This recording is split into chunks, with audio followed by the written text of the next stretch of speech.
Hello friend, चलिए आज Machiavelli के बारे में पढ़ेंगे। तो मैकियावेली का टाइम पीरियड 1469 से 1527 के बीच में रहा है। तो चलिए जीवन परिचय पढ़ते हैं। तो मैकियावेली का जन्म इटली के फ्लोरेंस नगर में 3 मई 1469 को हुआ था। फ्लोरेंस उस समय पुनर्जागरण के अभियान का मुख्य केंद्र था। वह उसका परिवार न इतना धनी था न कुलीन, लेकिन शहर के प्रसिद्ध मानवतावादी तबकों से अच्छे संबंध रखता था। जिस वर्ष मैकियावेली का जन्म हुआ उसी वर्ष लोरेंजो दी मेडिची बादशाह बन गए। मैकियावेली के पिता बर्नार्डो वकील थे और कई महत्वपूर्ण नागरिक पदों पर थे। मेडिची का शासन 1494 में समाप्त हो गया। उसके बाद एक भिक्षु फ्रांसो मारियो सबोनारोला सत्ता में आए और 1498 में फ्लोरेंस में गणतंत्र की स्थापना की। उसी समय मैकियावेली फ्लोरेंस विश्वविद्यालय में अपनी शिक्षा पूरी करके फ्लोरेंस की राजनयिक सेवा में शामिल हो गए। 29 वर्ष की आयु में सेकेंड चांसरी के सचिव बन गए और उन्हें विदेश मामलों में राजनयिक, प्रशासनिक और सैनिक जिम्मेदारियां दी गईं। इससे उन्हें राजनीति को नज़दीक से देखने का अवसर प्राप्त हुआ। 14 वर्ष तक इस पद पर कार्य करने के दौरान मैकियावेली को आंतरिक और प्रादेशिक मामलों पर अच्छी पकड़ हासिल हुई। इस अवधि में उन्हें राजनीतिक जीवन का व्यवहारिक अनुभव तो हुआ, साथ ही फ्लोरेंस के दूत के रूप में उन्हें इटली के अन्य राज्यों और यूरोप के अन्य देशों के राजनयिक मिशनों से भी संपर्क के व्यापक अवसर मिले। विशिष्ट योग्यता के कारण उन्हें यूरोप के विभिन्न देशों में अनेक बार दूत के रूप में नियुक्त किया गया, एम्बेसडर के रूप में नियुक्त किया गया उनको बार। इससे उन्हें विभिन्न राजाओं के दरबारों में चलने वाले कूटनीतिक दांव पेचों और राजनीतिक षड्यंत्रों का प्रत्यक्ष अनुभव हुआ। चांसरी में कार्य करते वक्त मैकियावेली को कई प्रभावशाली राजनयिकों से मिलने का मौका मिला, जिसमें जूलियस द्वितीय, जो पुनर्जागरण रेनेसां के सक्रिय पॉप में से एक थे, जर्मनी के राजा मैक्स मिलियन, फ्रांस के राजा लुई 14वें, कार्डिनल सीजर बोर्जिया। उनका टाइम पीरियड कब से कब तक था? 1476 से 1507। रॉड्रिगो बोर्जिया के अवैध पुत्र पॉप अलेक्जेंडर बोर्जियो सेवंथ, ये 1431 से 1503 के बीच में। आदि ने मैकियावेली पर गहरा प्रभाव छोड़ा, जिसका उल्लेख मैकियावेली ने अपनी रचना द प्रिंस में किया है। उनके संबंधों में भाग्य की भूमिका का उल्लेख करते हुए मैकियावेली ने कहा कि समझदारी, साहस और चतुराई से राजनीति करने के बावजूद भी सफलता हाथ लग सकती। अपने अनुभवों का वर्णन द प्रिंस में करते हुए मैकियावेली ने कहा कि राजनीति में सफल होना तो चालाक, अपव्ययी, सुसंस्कृत, उच्च निर्णयकर्ता और कठोर होना पड़ेगा। जबकि द डिस्कोर्सेज में उन्होंने नागरिक, सेना और गणतंत्र को राज्य की सफलता के लिए महत्वपूर्ण तत्व बताया।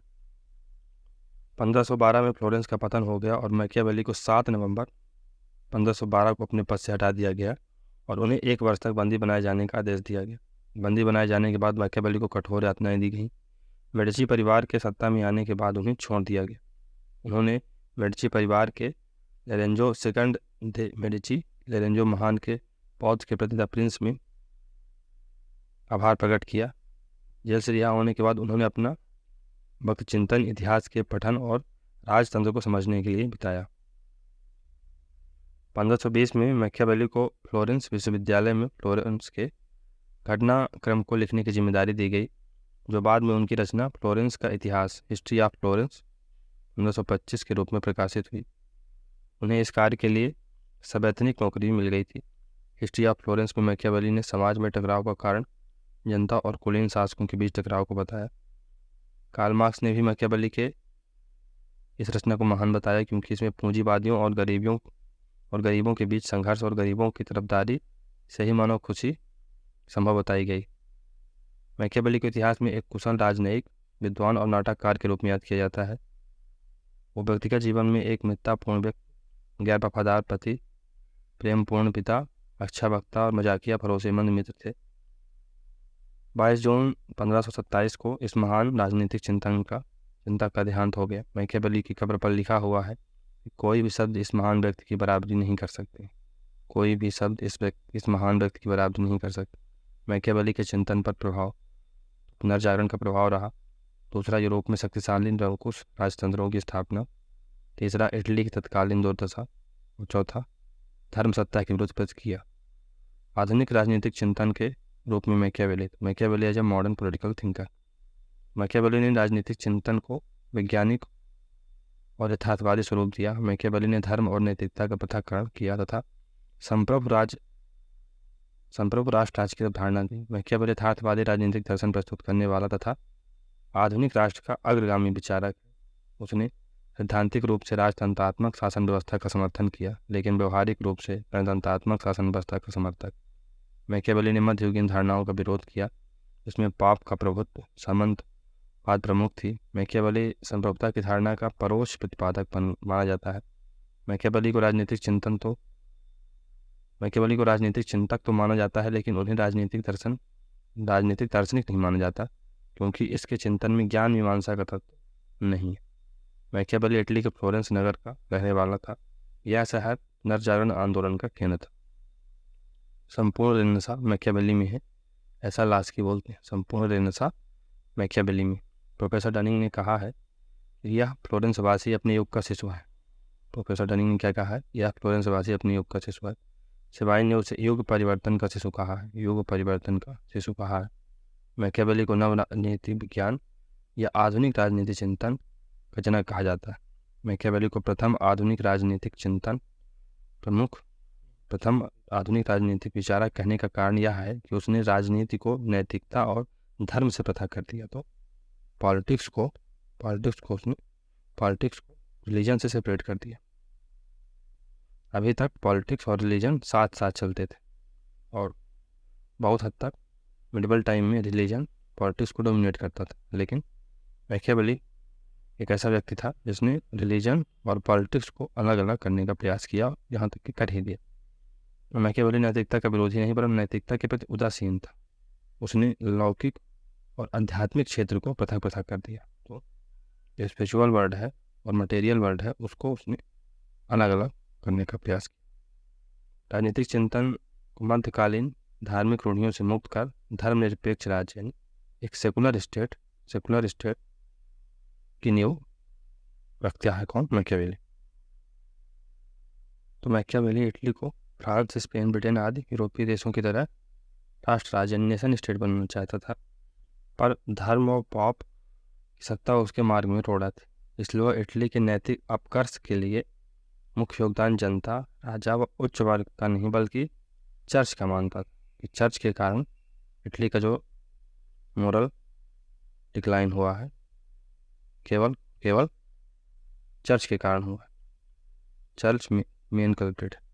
इटली को नेशन स्टेट बनाने का सपना देखता मैकियावेली लिखता है कि हमारा देश मृतप्राय अवस्था में पड़ा है और ऐसे उद्धारकर्ता की राह देख रहा है जो उसकी चोट को आराम पहुंचाए, जो लंबार्डी में विनाश लीला का पटाक्षेप करे, जो नेपल्स और तस्कानी को अत्याचार से मुक्त करे और इस देश के घावों पर पट्टी बांधे जिनसे मवाद रिस रहा है।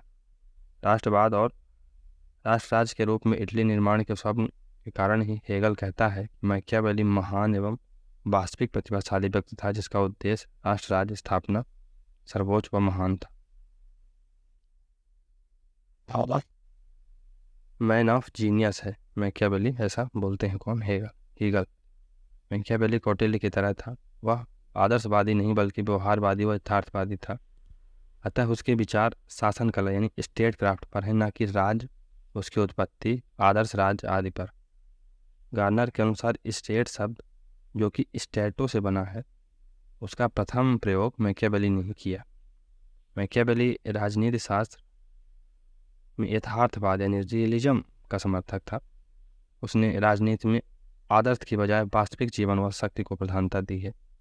गांधी के विपरीत मैकियावेली यह मानता था कि साध्य ही साधनों का औचित्य सिद्ध करते हैं, यानी एंड जस्टिफाइज द मीन्स। राजा को राज्य की रक्षा की चिंता करना चाहिए, यानी साध्य पर ध्यान देना चाहिए। साधन तो हमेशा आदरणीय ही माने जाएंगे, ऐसा मैकियावेली बोलते हैं। मैकियावेली न केवल राजनीति व धर्म को पृथक किया, अपितु उसने प्राकृतिक कानून सिद्धांत व दैवी कानून सिद्धांत का खंडन कर सकारात्मक कानून सिद्धांत यानी राज निर्मित कानून की स्थापना की, यानी पॉजिटिव लॉ का कॉन्सेप्ट देता है मैकियावेली। मैकियावेली ने दैवी कानूनों के साथ साथ राजा की दैवी शक्ति व दैवी अधिकार सिद्धांत का खंडन किया है। मैकियावेली की राजनीतिक सिद्धांत के इतिहास में बड़ी भयावह प्रसिद्धि थी, वो ऐसी ही थी कि बदनाम होंगे तो इनाम तो होगा। मैकियावेली, देखिए विलियम शेक्सपियर क्या कहते हैं, 1564 से 1616 के बीच में हत्यारा मैकियावेली, मर्डरस मैकियावेली। ब्रिटेन के महान उपन्यासकार विलियम शेक्सपियर मैकियावेली को मर्डरस कहते हैं, मर्डरस मैकियावेली कहते हैं। साथ ही उसे एलिजाबेथवादी युग के रंगमंच पर चालबाजियों का पेशेवर आविष्कारकर्ता, बदमाशों, छीना झपटी आदि करने वालों और अत्याचारियों को निर्देशक बताया शेक्सपियर ने। शेक्सपियर की टिप्पणी है कि खोटस मैकियावेली यानी डैम्ड मैकियावेली शैतान को ही दिया दिखाता है। उसने तो शैतान का नाम ही निकोलस मैकियावेली के प्रथम नाम के आधार पर ओल्ड निक कर दिया था। अपने जो नाटक लिखे थे शेक्सपियर ने, उसमें जो शैतान का किरदार था उसका नाम मैकियावेली के जो पुराना नाम था ओल्ड निक, उसके नाम पर रख दिया था। धर्म और नैतिकता संबंधी विचारों के कारण लियो स्ट्रास ने उसे बुराई का शिक्षक कहा है, टीचर ऑफ इविल। राजनीति में अनैतिकता के पोषण के संबंध में मैकियावेली पर जो आक्षेप लगे, उन आक्षेपों का उत्तर देते हुए स्वयं मैकियावेली ने कहा है कि कोई व्यक्ति पुस्तक पढ़कर अनैतिक बन गया तो यह मैंने कभी नहीं सुना। क्या कहता है मैकियावेली कि कोई व्यक्ति पुस्तक पढ़कर अनैतिक बन गया, यह मैंने कभी नहीं सुना। मैकियावेली को शैतान का शागिर्द तथा तानाशाहों का उस्ताद कहा जाता है। परसेवाइन ने लिखा है कि मैकियावेली ने हॉब्स के समान राजनीतिक निरंकुशता का सिद्धांत विकसित नहीं किया। मैकियावेली ने राजनीति की नैतिकता को प्रतिभ्रष्ट नहीं किया, ऐसा तो सदियों पूर्व हो चुका था। उसने जिस निर्ममता पूर्वक उन पवित्र षड्यंत्रों का पर्दाफाश किया जो धार्मिक मंत्रोच्चार द्वारा बड़े बड़े स्थानों में रचे जाते थे, उसे सच्चे और पक्के देशभक्त होने का श्रेय दिया जाना चाहिए। ऐसा नहीं है कि जो षड्यंत्र होते थे, कॉन्स्पिरेसी होती थी, छल कपट होता था, मैकियावेली ने जब बताया उसके पहले ऐसा तो था नहीं कि ऐसी चीज़ें होती नहीं थी, पहले से ऐसी चीज़ें चली आ रही हैं। लेकिन मैकियावेली स्ट्रेट फॉरवर्ड था। उसने चीज़ों को सही बता दिया कि हाँ ऐसा ऐसा होता है, मैंने उसको एक मान्यता दे दी। बाकी चीज़ें तो पहले से हो ही रही थी, बाद में भी हुई, षड्यंत्र हुए, छीना झपटी, ये सब तो हमेशा से होता रहा। मैकियावेली के आलोचक ही नहीं प्रशंसक भी हैं। फ्रांसीसी विचारकों में बेनेडिक्ट स्पिनोजा ने उन्हें प्रिंस का पर्दाफाश करने के कारण जनता का मित्र मानते हैं। मॉन्टेस्क्यू उन्हें लेवी के कारण आज़ादी का प्रेमी माना। मॉन्टेस्क्यू के सेसरोसो ने मैकियावेली को गणतंत्रवादी व अच्छा नागरिक बताया। वोल्टेयर ने भी उनकी प्रशंसा की। कई सहानुभूति रखने वाले विशेषज्ञों ने मैकियावेली को राजनीति का गैलीलियो कहा। ग्रामसी, एंटोनियो ग्रामसी 1891 से 1937 नैतिकता से राजनीति को अलग करने के कारण मैकियावेली की प्रशंसा की। ग्रामसी ने अपनी प्रसिद्ध कृति द मॉडर्न प्रिंस पुस्तक में बताया कि आधुनिक युग में नया प्रिंस व्यक्ति नहीं बल्कि राजनीतिक पार्टी, साम्यवादी पार्टी है। तो ग्रामसी की जो रचना है मॉडर्न प्रिंस, उसमें जो आधुनिक प्रिंस होगा, नया प्रिंस होगा, वो व्यक्ति नहीं होगा, कोई व्यक्ति नहीं होगा, बल्कि एक राजनीतिक पार्टी होगी, साम्यवादी पार्टी, कम्युनिस्ट पार्टी होगी, ऐसा ग्रामसी बताते हैं। क्रोचे ने कार्ल मार्क्स को सर्वहारा का मैकियावेली कहा। मैकियावेली ने सबसे पहले विवर्धन का सिद्धांत दिया था, जो आधुनिक अंतर्राष्ट्रीय शक्ति राजनीति का आधार है। मैकियावेली ने शक्ति राजनीति को पावर पॉलिटिक्स की नींव रखी। उनके अनुसार राजनीति सत्ता के लिए संघर्ष है, तो politics is struggle for power. इसी विचार को 17वीं शताब्दी में हॉब्स और हैरिंगटन ने, 18वीं शताब्दी में हैमिल्टन व मेडिसन ने, दोनों अमेरिका के थे, और 19वीं सदी में पेरेटो, मोस्का और मिशेल जैसे विचारकों ने, ये एलिटिस्ट थिंकर हैं। और 20वीं शताब्दी में एच कार मार्गेंथ्यू जैसे यथार्थवादी यानी रियलिस्ट थिंकरों ने, व Robert Dahl, David Stern, Harold Lasswell, Catlin आदि व्यवहारवादियों ने अपनाया। मैकियावेली के भौतिक हितों में विश्वास ने हीगल व कार्ल मार्क्स को प्रभावित किया। पुनर्जागरण रेनेसां क्या था, उसको देखते हैं। संपूर्ण रेनेसां मैकियावेली में ही है, ऐसा लास्की बोलते हैं। संपूर्ण रेनेसां मैकियावेली में है, ऐसा लास्की बोलते हैं। 15वीं शताब्दी में इटली में जो सांस्कृतिक, आर्थिक, सामाजिक व राजनीतिक परिवर्तन हुए उन्हें संयुक्त रूप से रेनेसां कहा जाता है, जो 16वीं सदी में पूरे यूरोप में फैल गया था। रेनेसां आधुनिक युग का आगमन था, जिसमें मध्ययुगीन यानी अंधकार का जो युग था, डार्क एज था, में प्रचलित धार्मिक रूढ़ियाँ, अतार्किकता, भाग्यवाद की बजाय मानवतावाद, विज्ञान और तर्क को अपनाया गया।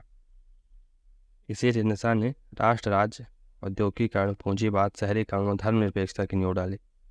Leonardo da Vinci, Michael Angelo जैसे चित्रकारों, मैकियावेली जैसे राजनीतिक चिंतकों, कोलंबस व वास्को डी गामा जैसे यात्रियों, कोपरनिकस, केपलर, गैलीलियो जैसे वैज्ञानिकों ने रेनेसां की पृष्ठभूमि तैयार की।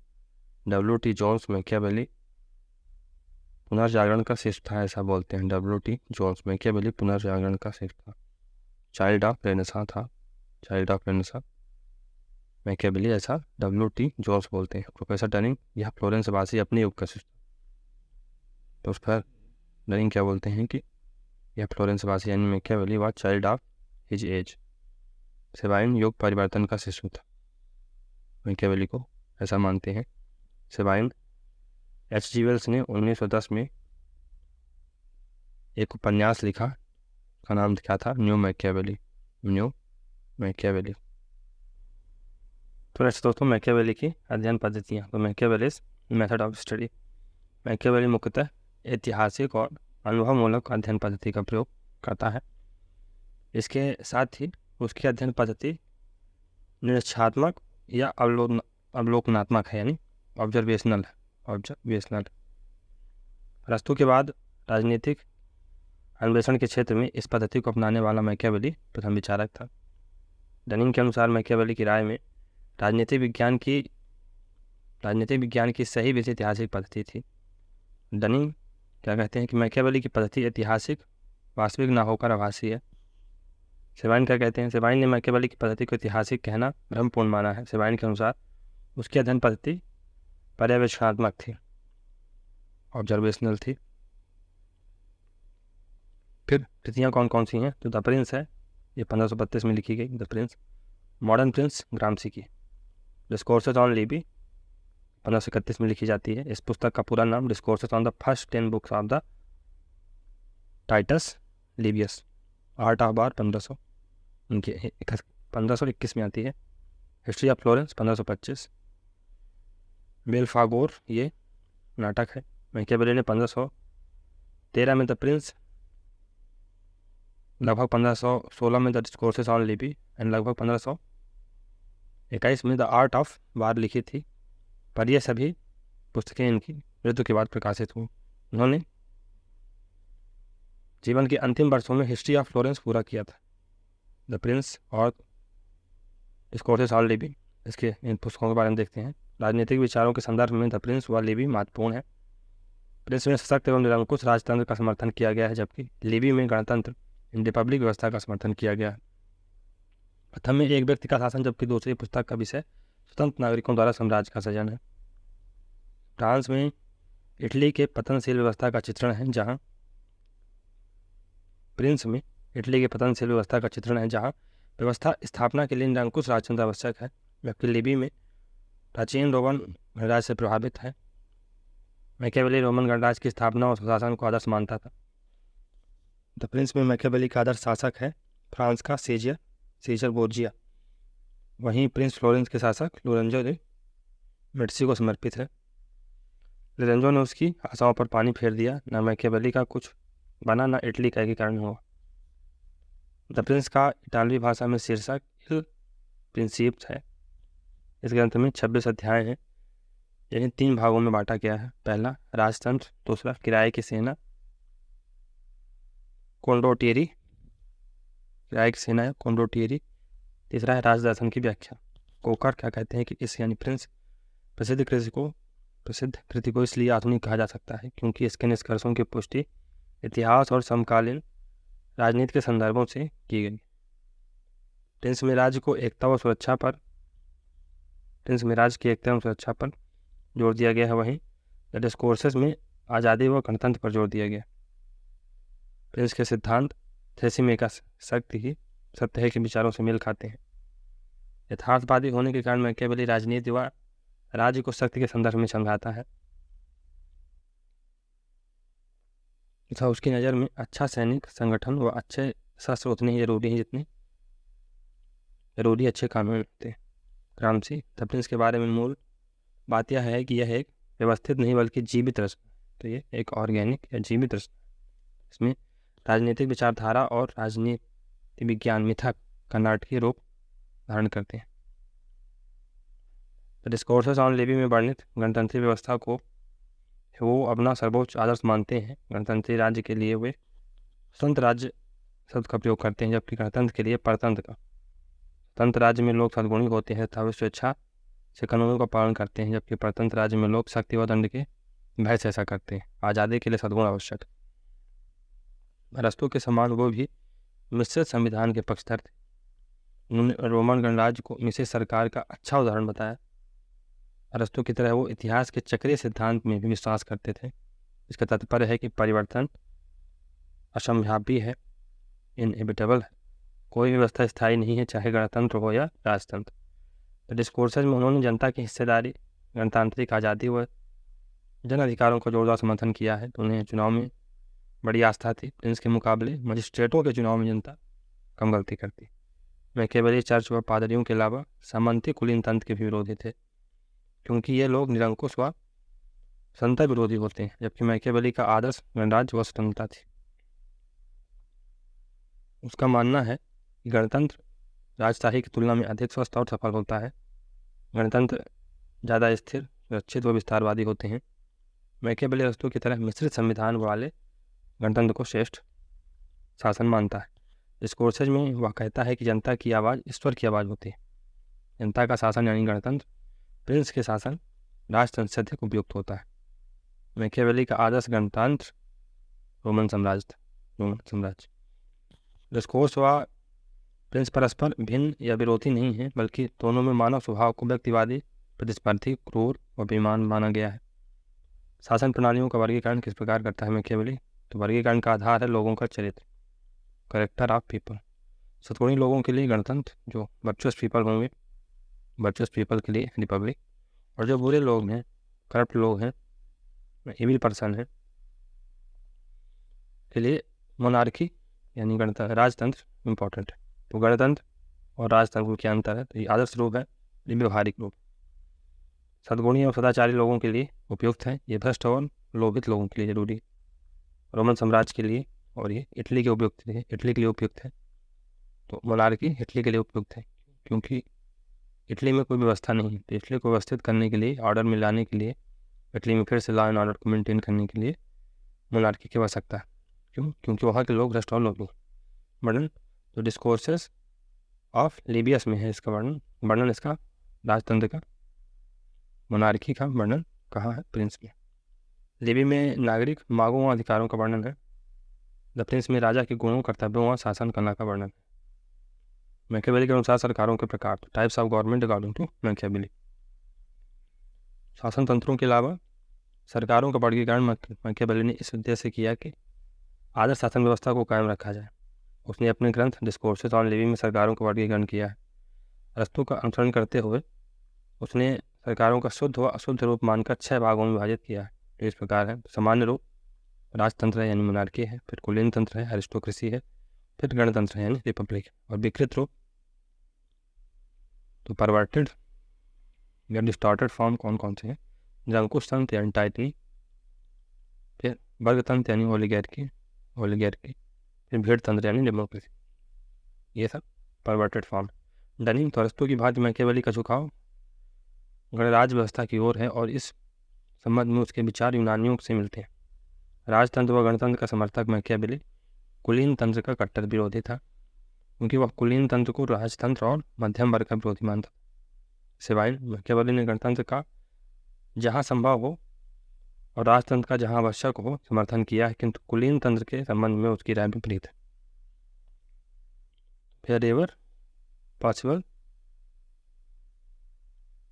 wherever possible republic and whenever necessary monarchy, but in no condition oligarchy.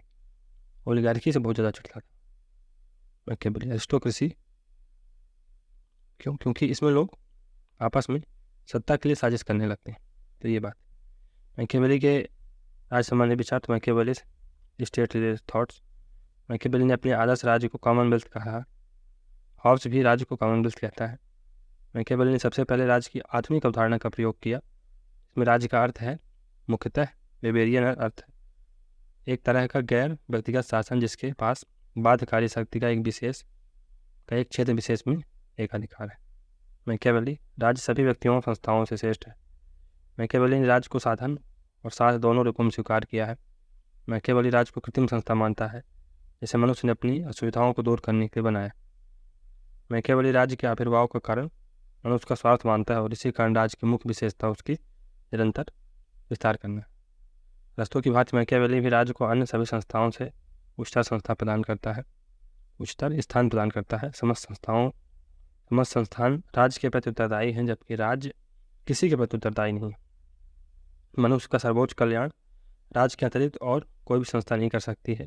व्यक्ति का कर्तव्य है कि राज्य के हितों के सामने अपने हितों की चिंता ना करे। मैकियावेली स्वतंत्र सहमति राज्य की आधारशिला और छल कपट तथा हिंसा कुछ असाधारण उपचार है। मैकियावेली मनुष्य एक राजनीतिक जीव है और गैर राजनीतिक उद्देश्य और मूल्यों की घोषणा करना भी धोखा और दुष्टता है। संप्रभुता संबंधी मैकियावेली के विचार। तो मैकियावेली सोवरेनिटी रिलेटेड थॉट्स। तो मैकियावेली ने स्पष्ट रूप से संप्रभुता शब्द का कहीं प्रयोग नहीं किया है, किंतु उसने राजा की शक्तियों के संबंध में जो कुछ लिखा है उसमें संप्रभुता का आभास अवश्य होता है। उसकी संप्रभुता एकात्मक, लौकिक, धर्मनिरपेक्ष और स्वतंत्र चेतना से युक्त है। अंतर्राष्ट्रीय मामलों में वह सीमित संप्रभुता को स्वीकार करता है। हार्मसा क्या बोलते हैं कि मैकियावेली राजा की शक्ति की अविभाज्यता से राष्ट्र राज्यों के आगमन की पूर्व सूचना देता है। को क्या बोलते हैं कि मैकियावेली का राजा जनकल्याण के लिए तानाशाह, किंतु स्वयं अपने सुख व लाभ हेतु निरंकुश शासक नहीं। मैकियावेली के अनुसार अंतर्राष्ट्रीय राजनीति सख्त संतुलन की राजनीति होनी चाहिए। शासन व संप्रभुता के प्रति उसका दृष्टिकोण मर्यादित, उपयोगितावादी और यथार्थवादी था। सार्वभौमिक अहमवाद की संकल्पना यानी कॉन्सेप्ट ऑफ यूनिवर्सल इगोइज्म। तो मैकियावेली के समस्त विचारों का आधार मानव स्वभाव है। मानव मूलतः स्वार्थी, लालची और डरपोक होता है। उसमें कोई साधुता नहीं होती। सभी मनुष्य दुष्चरित वाले तथा अनिवार्य रूप से स्वार्थी होते हैं। मानव आचरण की दो मुख्य प्रेरक शक्तियाँ हैं, कौन कौन सी? स्वार्थ और अहमवाद। इसके अलावा वह भय व संपत्ति से प्रेरित होता है। मानव मानवता और पशुता के अंशों से मिलकर बना है। मानव का मूल उद्देश्य है संपत्ति अर्जित करना, यानी वह लालची होता है और संपत्ति सुरक्षा के लिए वह शक्ति प्राप्त करना चाहता है। इसलिए मैकियावेली का कहना है कि व्यक्ति पिता की मृत्यु भूल सकता है पर पैतृक संपत्ति का विनाश नहीं। तो one can forget the loss of his father but not the loss of his patrimony. तो उसकी पैतृक संपत्ति को अगर आपने हरण कर लिया तो उसका वो कभी नहीं भूलेगा। हालांकि वो अपने पिता की मृत्यु भूल सकता है। वह प्रिंस को राय देता है राजा को कभी नागरिकों की संपत्ति व स्त्री को हाथ नहीं लगाना चाहिए। तो king should not touch the wives and the property of peoples because they are positive about both. लोग अपनी वाइफ या औरतों के प्रति, स्त्रियों के प्रति और प्रॉपर्टी के प्रति पॉजिटिव होते हैं, इसलिए राजा को उन चीज़ों के बारे में हाथ नहीं लगाना चाहिए। और अगर ऐसा राजा करता है तो जन्म जन्मांतर की शत्रुता मोड़ लेता है और इससे राजा का कहीं न कहीं अहित ही होगा। मानव मस्तिष्क भूतकाल की पूजा करता है, वर्तमान की आलोचना करता है, बेहतर भविष्य की इच्छा करता है। तो ह्यूमन माइंड होता है वो भूतकाल की पूजा करता है। Worship your past, decry present and hope for the future या होप फॉर गुड। ऐसा मैकियावेली का मानना था। मनुष्य अपनी इच्छाओं की अपरिमितता की वजह से अपराध कर बैठते हैं। मैकियावेली का ऐसा मानना है। मानव स्वभाव परिवर्तनहीन है यानी चेंजलेस है। प्रिंस में लिखा है कोई पुरुष के बारे में यह सामान्यीकरण कर सकता है कि वे कृतघ्न, चंचल, झूठे व धोखेबाज होते हैं। वे खतरे से दूर रहते हैं और लाभ के लिए लालची होते हैं। द डिस्कोर्सेज में भी टिप्पणी है कि सभी पुरुष बुरे हैं और जब भी उन्हें अवसर मिलता है वे अपने सातिर स्वभाव को प्रदर्शित करते हैं। मैकियावेली के अनुसार मनुष्य के बुरे स्वभाव की जड़ उसका अडिग स्वार्थ है। यह स्वार्थ मुख्य रूप से आत्म संरक्षण और सुरक्षा की इच्छा में प्रकट होता है। जब सुरक्षा प्राप्त हो जाती है तो वे सख्त चाहने लगते हैं ताकि वे दूसरों पर हावी हो सकें। इस प्रकार दुनिया उन लोगों में विभाजित है जो हावी होना चाहते हैं तथा जो हावी नहीं होने देना चाहते। मैकियावेली के अनुसार राजनेता के प्रेरक उद्देश्य सदैव अहंकारी होने चाहिए, क्योंकि राजनेता हमेशा शक्ति चाहता है और जनता सुरक्षा। जहाँ प्लेटो व अरस्तु राजनीति को संयोग, सामान्य अच्छाई व जैविक अन्योन्यश्रितता यानी ऑर्गेनिक इंटरडिपेंडेंस वाली गतिविधि मानते हैं, वहीं मैकियावेली राजनीति को अनिवार्य रूप से शक्ति के लिए संघर्ष मानते हैं। मानव नैतिक तर्क की बजाय जुनून, पैशन के अनुसार कार्य करता है। ऐसे ही 4 जुनून हैं जो मानव व्यवहार को नियंत्रित करते हैं। पहला प्रेम यानी लव, दूसरा है घृणा यानी हेट्रेड, तीसरा है भय यानी फियर, और चौथा है तिरस्कार व अवमानना यानी कंटेम्प्ट। मैकियावेली का मानना है कि प्रिंस को प्रेम व भय को बढ़ावा देना चाहिए और घृणा व अवमानना से बचना चाहिए। प्रिंस को एक ही कला अच्छी तरह से आनी चाहिए, वह है सैन्य कला यानी आर्ट ऑफ वार। राजनीति केवल सत्ता पाने व रखने के बारे में, अतः आवश्यक नहीं है कि एक अच्छा शासक अनिवार्य रूप से एक अच्छा व्यक्ति भी हो। मैकियावेली व हॉब्स का साम्य है मानव चरित्र के संदर्भ में। तो हॉब्स और मैकियावेली जो ह्यूमन नेचर है उसके बारे में एक ही तरह से सोचते हैं। धर्म के प्रति विचार, मैकियावेली's थॉट्स ऑन रिलीजन। मैकियावेली हम इटालियंस रोम के चर्च और उनके पादरियों के प्रति अनुग्रहित हैं कि उन्होंने हमें अधार्मिक और बुरा बनाया। चर्च ने हमारे देश को विभाजित कर रखा। मैकियावेली चर्च विरोधी अवश्य था, पर धर्म का विरोधी नहीं था। वह धर्म को राजसत्ता के सफल संचालन का एक आवश्यक साधन मानता है, मीन्स मानता है। राज्य साध्य है, धर्म उसका साधन। तो एंड गोल क्या है? राज्य की सुरक्षा, राज्य की एकता और अखंडता, और इसके लिए रिलीजन एक मीन्स का काम कर सकता है। धर्म के प्रति उसका रुख उपयोगितावादी यानी यूटिलिटेरियन पर्सपेक्टिव रखता है धर्म के प्रति मैकियावेली, कि लोग धर्म के भय के कारण नियंत्रित होते हैं। लॉ एंड ऑर्डर, तो फॉर एग्जाम्पल आज अभी खुद देख लीजिए आप कि एक मतलब कितनी जनसंख्या के प्रति एक पुलिस वाला है, लगभग ये आंकड़ा 1,10,00,000 पहुँचता है। तो ऐसा तो नहीं है कि अपराधों में वृद्धि हो रही है, लेकिन उस लेवल पर तो वृद्धि नहीं है, अराजकता तो है नहीं, कहीं ना कहीं लॉ एंड ऑर्डर है। कुछ घटनाएं होती हैं जिनको नहीं होना चाहिए, लेकिन फिर भी समान रूप से लॉ एंड ऑर्डर है। तो धर्म है, ये लोगों को रोकने का काम करता है, भय उत्पन्न करता है, लोगों को सदाचारी बनने की प्रेरणा देता है। अगर धर्म जैसी संस्थाएं ना होती तो पता नहीं क्या हो जाता, अराजकता हो जाती, मार काट होती। तो ये लॉ एंड ऑर्डर मेंटेन ना रह पाता अगर धर्म जैसी चीज़ें ना होती। लोग राजा के बजाय देवताओं से ज़्यादा डरते हैं, देवताओं से लोग ज़्यादा डरते हैं।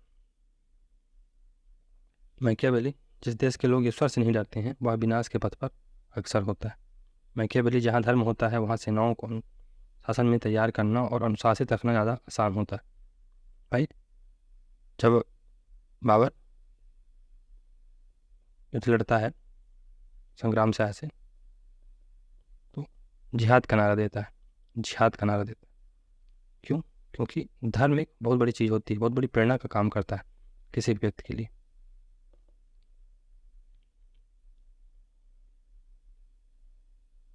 इसके विपरीत जहाँ सेनाएं होती तो हैं पर धर्म नहीं होता है, वहाँ अनुशासन लागू करना टेढ़ी खीर बन जाता है। तो चाइना जैसे देशों में अनुशासन, डिसिप्लिन नहीं मेंटेन किया जा सकता भारत बहुत समय के लिए, क्योंकि वहाँ धर्म है ही नहीं, क्योंकि कम्युनिस्ट पार्टी है, वो धर्म को नहीं मानती। मैकियावेली ने डिस्कोर्सेज में लिखा है कि धार्मिक परंपराओं का पालन गणतंत्रों की महत्ता का कारण है और इन संस्थाओं की अवहेलना राज्य के विनाश को जन्म देती है। डनिंग मैकियावेली राजनीति में अनैतिक नहीं बल्कि धर्म और नैतिकता के प्रति उदासीन है। तो रिलीजन और मोरलिटी के प्रति न्यूट्रलिटी रखता है मैकियावेली। ये अनैतिक नहीं है, इमोरल नहीं। शासन की कला, स्टेट क्राफ्ट, नरासव की अवधारणा, नर प्लस यूनानी पौराणिक कथाओं के चित्र के चरित्र हैं चिरान और सेंटोर। राजा को शेर व लोमड़ी की तरह होना चाहिए, ताकतवर व चालाक, क्योंकि मानव स्वार्थी और डरपोक है तथा वह शक्ति की भाषा ही समझता है। राजा को लोमड़ी की तरह होना चाहिए, उसे अपने वास्तविक प्रयोजनों और प्रवृत्तियों को मिथ्याचार द्वारा छिपा कर रखना चाहिए। उसे ठंडे दिमाग वाला होना चाहिए, काम माइंड होना चाहिए उसके पास, स्वार्थी और अवसरवादी होना चाहिए। राजनीति का मूल शक्ति अर्जन, शक्ति के रूप में राजनीति, अर्थात जिसकी लाठी उसकी भैंस, माइट इज राइट। राजनीति के नैतिक सिद्धांत के बिल्कुल विपरीत मैकियावेली यह मानता है कि राजनीति शासक का एकमात्र कार्य है, राजनीतिक शासक का एकमात्र कार्य है कि वह अधिक से अधिक शक्ति प्राप्त करे और उसे बनाए रखे। मानना है कि सत्ता और शक्ति में अंतर करने का कोई अर्थ नहीं है। जिसके पास शक्ति है उसी के पास सत्ता होगी और वही वैध होगा, और वही वैध होगी, कोई भी शक्ति अवैध नहीं होती। साध्य ही साधनों का औचित्य सिद्ध करते हैं। साम दाम दंड भेद, राजनीति में सब आंसर स्वीकार है। There is everything fair in love and war. आवश्यकता किसी कानून की परवाह नहीं है। Necessity knows no law. एक आदर्श राजा को नैतिकता युक्त प्रबुद्ध तानाशाह होना चाहिए। बेनेवोलेंट डिस्पोटिज्म कॉन्सेप्ट अपनाना चाहिए। मैकियावेली का मुख्य उद्देश्य था राज्य की सुरक्षा। इसके लिए वह अभिजात वर्ग व भाड़े के सैनिक कोंडोटियरी को खतरनाक मानता है। किराए के सैनिक होते हैं वो खतरनाक हैं। नैतिकता के दो प्रकार हैं, प्राइवेट और पब्लिक मोरालिटी, व्यक्तिगत नैतिकता और जन नैतिकता। अर्थात राजा को गैर नैतिक होना चाहिए। जनता की नज़र में नैतिक पर व्यवहार में नैतिकता से दूर। जनता की नज़र में तो नैतिक हो पर व्यवहार में नैतिकता से दूर। राज्य की अपनी कोई नैतिक आचार संहिता नहीं होती है। यह एक नैतिकता के प्रति उदासीन सत्ता है। शासन न सिर्फ कानून बल्कि नैतिकता से भी ऊपर है, मैकियावेली कहते हैं। विवर्धन का सिद्धांत, डॉक्ट्रिन ऑफ एग्रैंडाइजमेंट, इसे राज विस्तार का सिद्धांत भी कहते हैं। राज्य के क्षेत्र का विस्तार। यहाँ मैकियावेली का आदर्श रोमन साम्राज्य था। मैकियावेली ने इस सिद्धांत के द्वारा अंतर्राष्ट्रीय राजनीति में शक्ति राजनीति यानी पावर पॉलिटिक्स, युद्ध व हिंसा, क्षेत्रीय विस्तार तथा साम्राज्यवाद का आधार तैयार किया। मैकियावेली का मानना था कि अच्छे शस्त्र और अच्छा सैनिक संगठन राज्य के आधार होते हैं। ये राज्य के संचालन के लिए उतनी ही आवश्यक हैं जितने आवश्यक अच्छे कानून होते हैं। प्रिंस और डिस्कोर्सेस ऑन लिलिबस, दोनों में मैकियावेली ने विवर्धन सिद्धांत की आवश्यकता बताई है। मैकियावेली के अनुसार राज्य का विस्तार हो अथवा वह नष्ट हो जाएगा। मुसोलिनी ने इसी से प्रेरणा ली है। तो if state does not extend itself, if it does not grows, if state does not grows, it will destroy, it will decay। ऐसा मैकियावेली का मानना था। चाइना लगता है इसी से प्रेरणा लेके अपने राज्य का विस्तार करता जा रहा है। मैकियावेली राज्यों को दो प्रकार में बांटता है। पहला स्वस्थ राज्य यानी हेल्दी स्टेट, युद्धशील व विवर्धनशील होता है, कौटिल्य के बीजगुस्सी की तरह। और अस्वस्थ राज्य अनहेल्दी स्टेट शांति प्रिय असफल राज्य होता है। राज्य विवर्धन व राज्य के संरक्षण प्रिजर्वेशन ऑफ स्टेट दोनों के लिए शस्त्र बल व युद्ध आवश्यक है। मैकियावेली डिस्कोर्सेज में लिखता है कि सभी स्वतंत्र शासन व्यवस्थाओं के दो प्रमुख ध्येय होते हैं। कौन कौन से? अपने आधिपत्य का विस्तार करना और अपनी स्वतंत्रता को कायम रखना। कोंडोटियरी या किराए की सेना का आलोचक था मैकियावेली ने अपने समय की कोंडोटियरी से जो सिस्टम था किराए की सेना की आलोचना करता है, क्योंकि इसके अंतर्गत किसी भी मूल के सिपाहियों को किराए पर सैनिक के रूप में भर्ती कर लिया जाता था। विदेशी सैनिकों की बात ये, किराए के सिपाही राजसत्ता के नाम मात्र का ही सहारा प्रदान करते थे राजसत्ता को। तो अगर किराए का सैनिक होगा तो उसको लालच देना आसान होता है। वो अपनी साइड चेंज कर सकता है। फॉर एग्जाम्पल, आपने उसे 100 रुपये प्रतिदिन के वहाँ से लेके आए, चलिए 100 रुपये देंगे, आप एक दिन लड़िए। दूसरी सेना से उसकी बात हो गई, उसने कहा चलो हम 200 देंगे, तो वो चला गया, फ्लिप कर गया। तो भाड़े के सैनिकों का क्या भरोसा? कोई भरोसा नहीं। लेकिन अगर कोई सिविलियन सेना होगी, सिविलियन आर्मी होगी, तो अपने देश के प्रति राष्ट्रवाद उसके अंदर होगा। वो अपने देश के प्रति जद्दोजहद के साथ बिना अपनी जान माल धन किसी की परवाह किए वो लड़ता रहेगा। तो ये बात है, इसलिए वो सिविलियन जो सेना होती है उसका समर्थन करता है, और जो भाड़े के सैनिक होते हैं कोंडोटरी सिस्टम उसको डिनाई करता है, उसको रिजेक्ट करता है। नागरिक सद्गुण सिविक वर्चू क्या होती हैं? चिरान और सेंटोर। नागरिक सद्गुण या वर्चू मैकियावेली की विभिन्न अवधारणाओं का केंद्रित तत्व है, वह अपनी रचनाओं में बार बार इस शब्द का प्रयोग करता है। मैकियावेली का वर्चू प्लेटो और अरिस्टो का वर्चू नहीं है। प्लेटो और अरिस्टो का वर्चू क्या है? नैतिकता और अच्छाई का पर्याय है, जबकि मैकियावेली का वर्चू पुरुषोचित व युद्ध समान गुण है, युद्ध समान गुण का। इसका वर्चू साहस व बुद्धि के समन्वय का प्रतीक। इतालवी शब्द वर्चू का अर्थ है वह गुण या कौशल जो किसी व्यक्ति को भाग फॉर्चूना के प्रहारों का सामना करने के लिए और किसी भी माध्यम से उन पर काबू पाने में सक्षम बनाता है। वह सफलता शक्ति और यश प्राप्ति को जीवन का ध्येय मानता है। अतः वर्चू उन गुणों का मिश्रित है जो साध्य प्राप्ति में सहायक होते हैं, वे चाहे कुछ भी हों, इनका नैतिकता से ज़्यादा संबंध नहीं। वर्चू क्या है? वीरता प्लस शक्ति प्लस बुद्धिमत्ता। तो गणतंत्र व्यवस्था में यह वर्चू नागरिकों में होता है, जबकि राजतंत्र में प्रिंस के पास होना चाहिए। प्रिंस का वर्चू बुद्धि प्लस बल यानी चिरान प्लस सेंटोर। तो आधा मनुष्य आधा पशु या नर पशु। चिरान बुद्धि बल का और सेंटोर शारीरिक बल का पर्याय है। तो इसे शेर और लोमड़ी से समझा जा सकता है।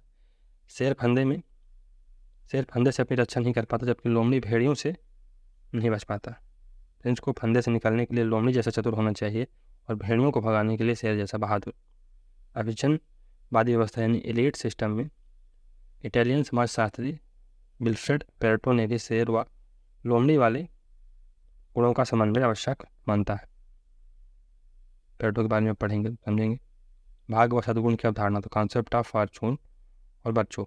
इस अवधारणा के तहत निम्नलिखित समझे जा सकते हैं। पहला, भाग एक स्त्री के रूप में, फॉर्चून एज अ वुमेन। परिवर्तन का सिद्धांत, थ्योरी ऑफ चेंज। सद्गुण का किला, फोर्ट ऑफ वर्चू। इतालवी शब्द वर्चू का अर्थ है वह गुण या कौशल जो किसी व्यक्ति को भाग्य फॉर्चूना के प्रहारों का सामना करने से और किसी भी माध्यम से उन पर काबू पाने में सक्षम बना। तो यहाँ भाग को स्त्री और वर्चू को पुरुष मानना होगा। राजनीति में वर्चू का वही स्थान है जो यौन क्रिया में पुरुष सक्रियता का। मैकियावेली कहता है कि भाग एक स्त्री के समान है और आप उस पर विजय पाना चाहते हैं तो उस पर जबरदस्ती कब्जा कीजिए। वह स्त्री के समान युवाओं, सावधान और तेज लोगों के नियंत्रण में ही आ सकती है। इसका तात्पर्य है भाग व सफलता की दैवी चपलता है। भाग व सफलता की दैवी चपलता है, वर्तमान अवश्यंभावी। अतः वही व्यक्ति सफल हो सकता है जो भाग्यवादी या निष्क्रिय नहीं बल्कि कर्मठ, सक्रिय और सद्गुणी हो। इस प्रकार भाग्य वर्चू का घनिष्ठ संबंध है। भाग्य की तुलना में केवल उस पहाड़ी व जंगली झरने से भी करता है जो मैदानों में बाढ़ लाता है। भाग्यवादी व्यक्ति हर वर्ष इसे ईश्वरीय प्रकोप मान सहते रहते हैं, जबकि वर्चू वाले कर्मठ व्यक्ति इस पर बांध बनाकर इसे रोक लेते हैं। अर्थात सद्गुण का किला आपको सफल, यशस्वी और सम्मानी बनाता है। तो अब नेक्स्ट है, निष्कर्ष यह है कि जीवन में राजव्यवस्था में परिवर्तन और संकट आते रहते हैं। भाग्य स्त्री की तरह रूठता रहता है, इसलिए हाथ पर हाथ धरे बैठने की बजाय वर्चू, साहस, कर्मठता, परिश्रम और बुद्धि का विकास कीजिए। जो व्यक्ति अपने जीवन की बदलती परिस्थितियों के अनुरूप अपनी कार्य प्रणाली व चरित्र को बदल सकता है, ऐसे व्यक्ति का भाग्य हमेशा प्रबल रहता है। इंपॉर्टेंट स्टेटमेंट देख लेते हैं। क्विंटन स्किनर क्या बोलता है? क्विंटन स्किनर ने मैकियावेली को 17वीं सदी के नव रोमनवादियों का बौद्धिक पिता कहा। बेनेडिक्ट स्पिनोजा ने मैकियावेली जनता का मित्र है क्योंकि उसने प्रिंस का पर्दाफाश किया। सेवाइन पुनरुत्थान जनसा की भावना सर्वाधिक प्रखर रूप में मैकियावेली के चिंतन में व्यक्त हुई थी। फोस्टर राजनीतिक सिद्धांत के क्षेत्र में मैकियावेली पुनर्जागरण का प्रतिनिधि है। डनिंग मैकियावेली मध्य युग व आधुनिक युग का संबंध विच्छेद करने वाला प्रथम विचारक है। प्रोफेसर जोन्स ने मैकियावेली को राजनीतिक सिद्धांतवादी न मानते हुए आधुनिक राजनीति के सिद्धांतों के पिता की संज्ञा से विभूषित किया है। केटलिन मैकियावेली प्रथम राजनीतिक वैज्ञानिक था। गैटल क्या बोलते हैं कि मैकियावेली प्रथम आधुनिक राजनीतिक विचारक था जिसने यह संप्रभुता संपन्न ऐकिक धर्मनिरपेक्ष राष्ट्रीय व स्वतंत्र अस्तित्ववादी राज्य की कल्पना की थी। सेवाइन मैकियावेली के नरेश, चतुराई और आत्मनियंत्रण का मूर्तिमान रूप है जो अपने सद्गुणों और दुर्गुणों दोनों को ही अपने उद्देश्य की पूर्ति का साधन बनाकर रखता है। फिर कोकर मैकियावेली प्रथम राजनीतिक सिद्धांतवेत्ता था जिसने धर्म की सत्ता के लिए उदासीनता और लौकिक अनुभव तथा मानवीय विवेक के प्रति निर्भरता को प्राथमिकता दी। एलन मैकियावेली की राज्य की अवधारणा पूरी तरह से सेकुलर राज्य की थी। मॉन्टेस्क्यू ने मैकियावेली को मैकियावेलीवाद से अलग करते हुए उसे राजनीतिक समाजशास्त्र का जन्मदाता कहा। रूसो ने मैकियावेली को एक गणतंत्रवादी, निरंकुश, व्यंग्यात्मक आलोचक बताया और एक अच्छा नागरिक और सम्मानजनक व्यक्ति दर्शाया। जियोवानी जेंटाइल ने उसे निरंकुशता के बजाय जनतांत्रिक सरकार का समर्थक बताया। लियो स्ट्रॉस, आधुनिकता की 3 लहरें। तो थोड़ा सा लियो स्ट्रॉस के बारे में देख लेते हैं। तो लियो स्ट्रॉस 1899 से 1973 के बीच में रहा एक प्रसिद्ध राजनीतिक दार्शनिक थे। इनका जन्म जर्मनी में एक यहूदी परिवार में हुआ था। बाद में ये अमेरिका में चले गए और 1949 से 1969 तक अमेरिका के शिकागो विश्वविद्यालय में राजनीति विज्ञान के प्रोफेसर रहे। लियो स्ट्रॉस व डेविड स्टर्न शिकागो विश्वविद्यालय के एक ही विभाग में कार्य कर रहे थे, पर दोनों विपरीत ध्रुव थे। लियो स्ट्रॉस परंपरागत राजनीति और राजनीतिक दर्शन के समर्थक थे, जबकि डेविड स्टर्न व्यवहारवादी व राजनीति के नए विज्ञान के समर्थक थे। हिस्ट्री ऑफ पॉलिटिकल फिलॉसफी 1963 में, थॉट्स ऑन मैकियावेली 1958 में, व्हाट इज पॉलिटिकल फिलॉसफी 1957 में, studies in platonic political philosophy 1973 आदि इनके प्रसिद्ध कृतियाँ। तो history of philosophy, thoughts on Machiavelli, what is political philosophy, studies in platonic political philosophy. तो लियो straws का एक प्रसिद्ध लेख है 3 वेव्स ऑफ मॉडर्निटी, 1975 में आता है। आधुनिकता की 3 लहरें। प्रथम लहर लिबरलिज्म की थी, जिसमें नेचर के ऊपर कंट्रोल किया गया। तो इस लहर के प्रवर्तक मैकियावेली और फ्रांसिस बेकन, प्रमुख दार्शनिक थॉमस हॉब्स और अन्य दार्शनिक जॉन लॉक और जेम्स मिल रहे। सेकंड जो वेव आई वो सोशलिज्म या कम्युनिज्म की आई। इस पर मैन पर कंट्रोल करने का प्रयास किया गया। इस लहर के प्रवर्तक रूसो थे और अन्य दार्शनिक कार्ल मार्क्स। तीसरी लहर फासिज्म की थी। इस पर नेचर और मैन दोनों पर कंट्रोल करने का प्रयास किया गया। प्रमुख प्रवर्तक जर्मन दार्शनिक नित्शे, फ्रेडरिक नित्शे थे और फ्रेडरिक नित्शे ने सुपर मैन का कॉन्सेप्ट दिया, सुपरमैन का।